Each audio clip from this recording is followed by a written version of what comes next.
إن الحمد لله نحمده ونستعينه ونستغفره ونعوذ بالله من شرور أنفسنا ومن سيئات أعمالنا من يهده الله فلا مضل له ومن يضلل فلا هادي له وأشهد أن لا إله إلا الله وحده لا شريك له وأشهد أن محمدا عبده ورسوله أما بعد السلام عليكم ورحمة الله وبركاته يا مسلمين.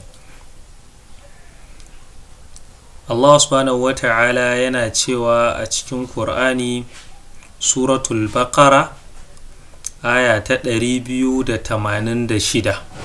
wato aya ta ƙarshe a cikin suratul Baqara. Allah yana cewa Rabbana la tu'akhidna in nasina aw akhtana Rabbana wa la tahmil alaina isran kama hamaltahu 'ala alladhina min qablina ربنا ولا تحملنا ما لا طاقة لنا به واعف عنا واغفر لنا وارحمنا أنت مولانا فانصرنا على القوم الكافرين. wato aya ce wadda take bayani akan rangwame da Allah subhanahu wata'ala yayi wa talikai yayi wa bayi gabaki daya, wanda kuma abinda yanzu yake addabar mu a yanzu shine wato rashin fahimtar rangwame da addini yayi mana. Inda addini yayi mana rangwame to a can ne kuma bamu anshi rangwamen ba, inda kuma addini bai mana rangwame ba a can ne muke neman wato ainihin rangwame. Wannan shine babban matsala da zan iya cewa na wato fahimce shi a wato al'ummarmu wato ta yau. Allah subhanahu wata'ala ya nuna cewa manzon Allah ya yi addu'a cewa Allah kada ya kama mu akan abin da mun manta ko kuma mun yi kuskure, hakanan kuma kar Allah ya ɗaura mana duk abin da ba za mu iya shi ba. Kuma manzon Allah subhanahu wata'ala ya karbi wannan addu'a ta manzo Allah sallallahu alaihi wa sallama, kuma ya tabbatar a Qur'ani cewa baya la yukallifullahu nafsan illa wus'aha, wato Allah baya daurawa rai wani abu sai fa abin da zai iya. Wanda kuma in mutum ya wato bibi tafsirai, duk wani tafsiri da ka sani ya samu karbuwa, to ba a samu sabani wurin fassarar wannan ayar da cewa Allah subhanahu wata'ala bai daura wa mutum abin da bai zai iya ba a rayuwarsa ba. To amma matsala da yanzu a haka mun samu mutum ya san wannan da cewa Allah bai daura wa mutum abin da bai zai iya ba a rayuwarsa, to amma kuma sai kaga shi yana daura wa kansa abin da bai zai iya ba. Wanda daura wa kai abin da bai zai iya dinnan ba a addinance laifi ne, saboda hadisi ne ya tabbatar da cewa duk wani abu da ka sani in Allah subhanahu wataala ya baka to yana da haƙƙi a kanka, dan ya nuna cewa har jikinka to shi ma yana da haƙƙi a kanka. To dan haka abinda wai so nake na yi mana bayani akai a wannan ayar shine game da addini. Mutane sun yarda da cewa fa ba Allah subhanahu wata'ala duk wani abin da ba za mu iya shi bai daura mana shi ba. To ba kuma sai addini ba, mu gane kuskure da muke yi wa wato ayar ita ce mun ɗauka cewa illa abin da ya shafi addini ne, wanda har muna wato wuce gona da iri, sai ka ga wani abin da za ka iya shi ma sai ka ga mutum ya ce ai Allah bai daura mutum abin da zai iya ba, sai ka ga bai yi abin ba.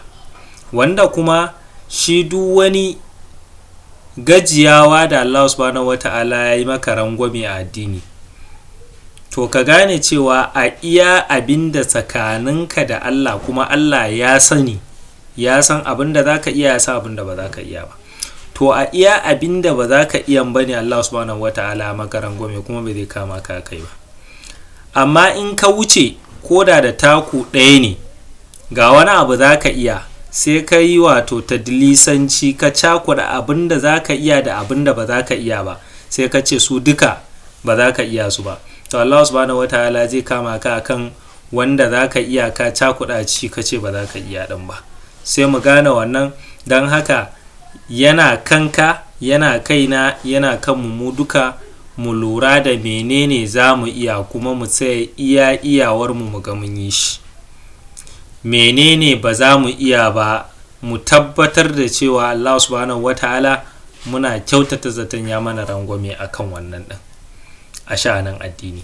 To sai mu zo sha'anin rayuwa, mu gane sha'anin rayuwa shi ma haka sahabbai sun tabbatar cewa duk wani abin da ka sani a rayuwa, to fa kar ka ɗauka cewa za ka yi abin da ba za ka iya ba a karan kanka. Yanda a addini Allah bai ɗaura maka abin da ba za ka iya ba, to a rayuwa kuma ya fi sauki haka. In fa ba za ka iya sayan wani tufafi ba, to Allah subhanahu wataala bai ɗaura maka sayan shi ba. In kuma ka tirsasa kanka a tilas sai ka saya, to ka yi abin da addini bai karɓe shi ba. Amma sanda za ka iya sai kuma ka saye shi, to daman halal ne.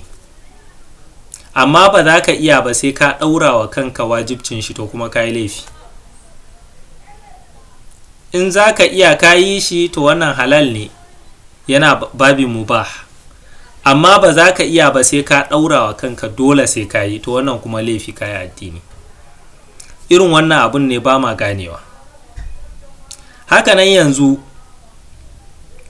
da za a yi wato wani biki, in ma a gidanku, in ma a dangi, in ma a ko'ina ne yake, wannan ba raba zumunci ba ne, jama'a mu gane. Abin da za ka iya shi ne za ka yi.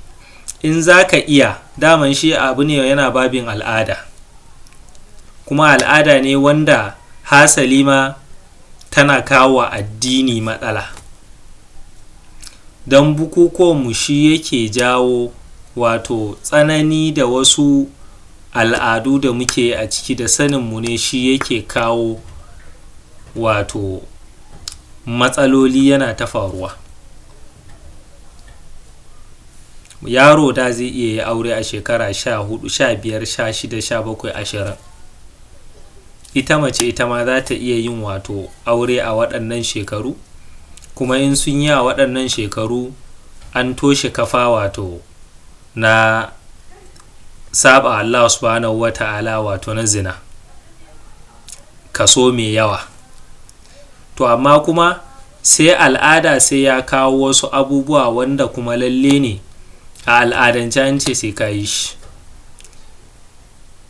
wanda sanadiyan wannan sai ya zama a madadin yaro da zai iya yin aure a shekara 18 ko 20, to yanzu zai shekara 30 ma sai an yi mishi taron dangi kafin wato ya yi auren.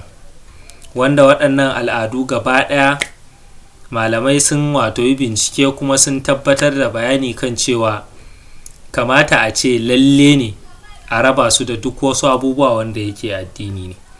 Wanda yake da dama yana da iko in yayi bai yi laifi ba, amma kai da baka da iko kuma kace sai kai, ka tirsasa kanka har ka zama maroki saboda kawai ka yi shi, to anan ka yi laifi.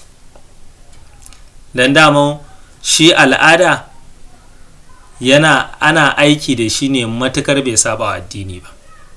To al'ada da muke yi a yanzu jama'a, duk wasu al'adunmu tun daga rasuwa, al'adun ya saba addini, saboda muna ɗaura kanmu abin da ba za mu iya shi ba. In ka zo suna, al'adunmu ya saba addini, abubuwan da muke yi abin da ba za mu iya ba shi muke yi, kuma duk abin da ba za ka iya ba al'ada ne ko addini ne, laifi ne ka yi shi. Hakanan kuma in ka zo zuwa ga ɓangaren aurenmu uwa uba, abubuwan da muke yi abu ne wanda a kasarinmu ba za mu iya shi ba. In wanda zai iya yayi, to shi bai yi laifi ba. Kai da kuma ba za ka iya ba, kai maka tirsasa kanka sai da ka yi shi, to ka yi laifi.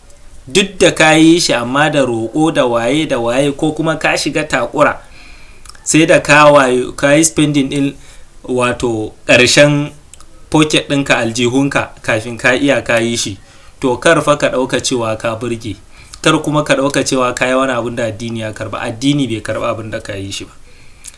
Hakanan kuma in mun zo wato sauran wasu bukukuwanmu sai mu ga abin da wanda zai iya in yayi, kai wanda ba za ka iya ba kai ma sai ka ɗaura a kanka dole sai ka yi shi.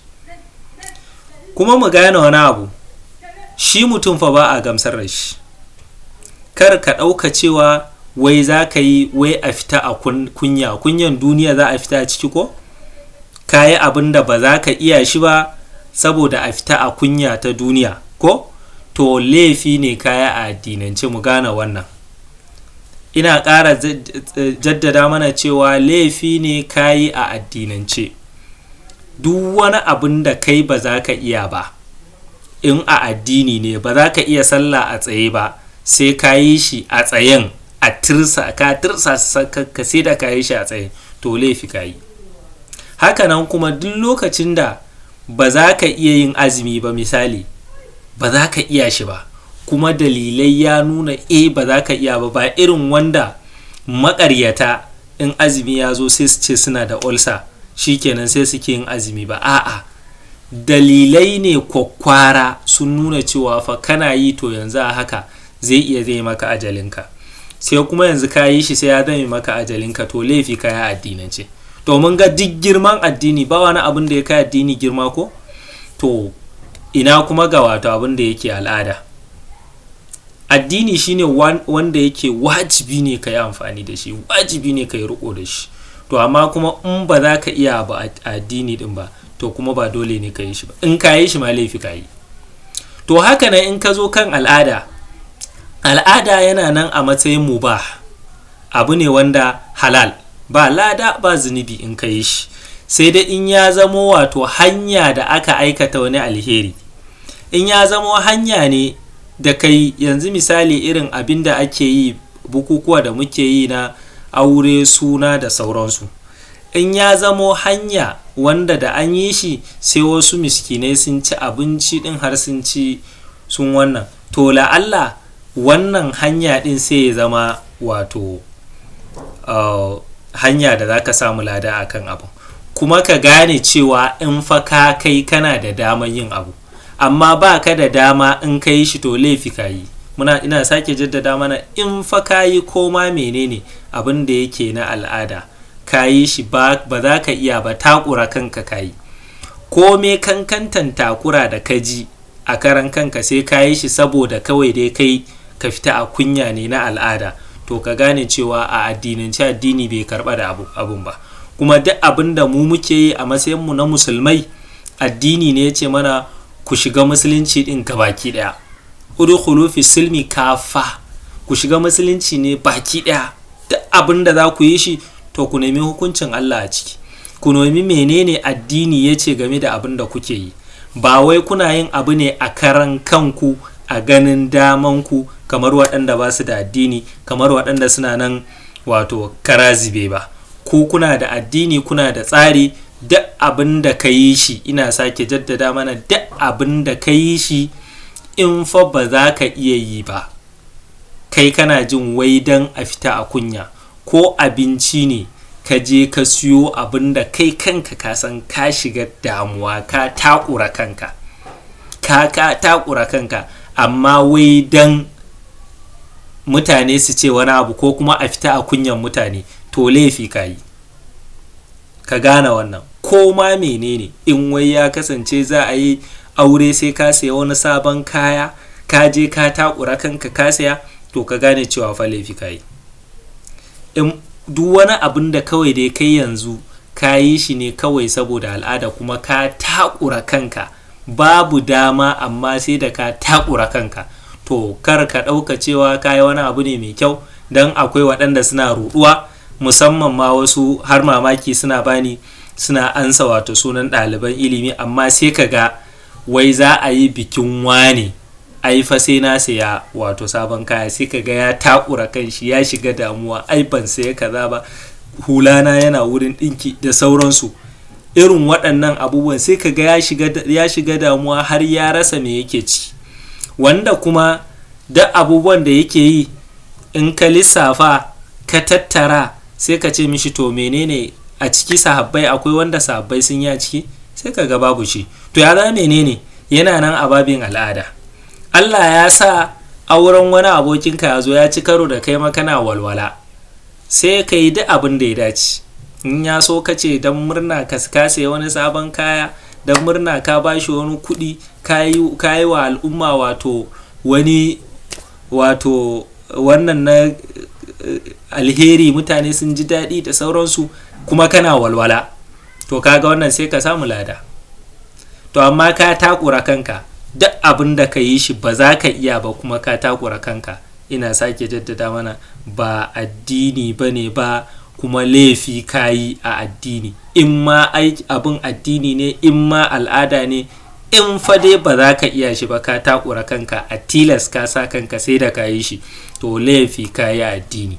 Allah kuma ya sa mu fahimta, Allah kuma ya sa mu gane, kuma Allah ya sa mu fahimci matsalolin da irin waɗannan abubuwan da al'ada ne, kuma mun sanya su dole a kanmu, sun jawo wa rayuwarmu a yanzu.